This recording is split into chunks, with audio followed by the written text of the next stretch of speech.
So, immigrants come from all over the world. They come from Asia, Africa, Latin America, including Europe.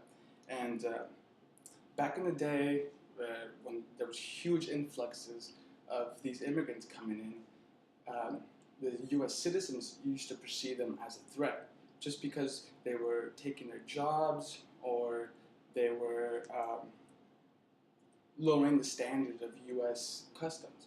And so, according to Lane, people choose who they empathize with, and people choose who they empathize with. And so that splits up social groups into different masses. And technically what that does is it leaves the poor fending for the poor, the middle class fending for the middle class, and the upper class fending for the upper class. But in all reality, everyone has the same struggle. Everyone's trying to get food, put food on the table, get some shelter. And so everyone should begin to empathize with each other because we all have one common struggle, and that's pretty much to survive. And if everyone started to empathize with each other, it would increase understanding of each other, communication with one another, and evidently bring people together as a whole. And so, according to Robert and Strayer, by placing yourself in other people's shoes, you can get a feeling of their place in society.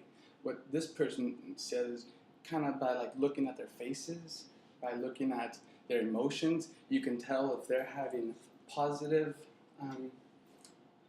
experiences or negative experiences. And so, if people begin empathizing with one another, there would be a closer understanding among the masses. So technically, there would be less difference among people, and by putting aside their differences, people will become closer to one another, and by becoming closer, there will be more communication, right? And so by communicating more, there will be more similarities within people, right? And so by figuring out each other's similarities and putting aside differences, people will be more inclined to communicate with one another. And communication is essential for developing new relationships and for pretty much for happiness and for understanding of other people.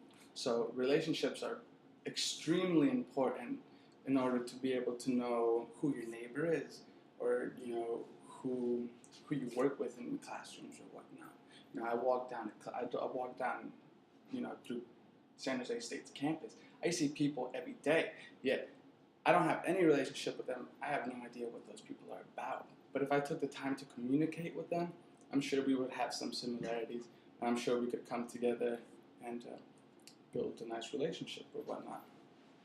And through relationships, people will build a stronger sense of community, right? That's what friends are, right? Most people have groups of friends, and that is in itself a little tiny community.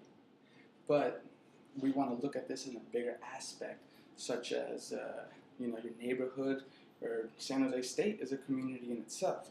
And so if people have more relationships, those communities become more collective because more people know each other, more people empathize with one another, And by becoming more collective, people will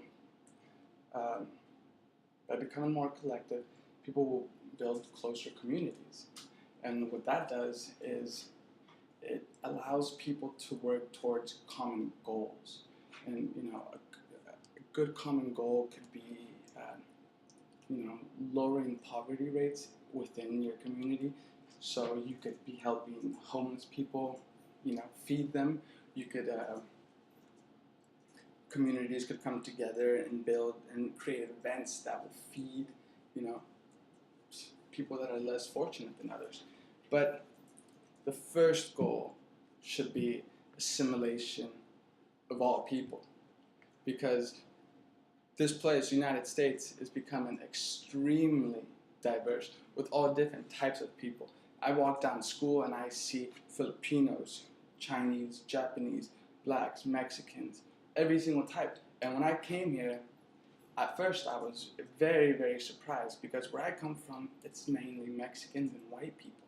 I didn't know how to relate to any of these people, but I gave every single one of them a chance, you know, and truthfully, we had a lot of things in common, and not too many things that are different.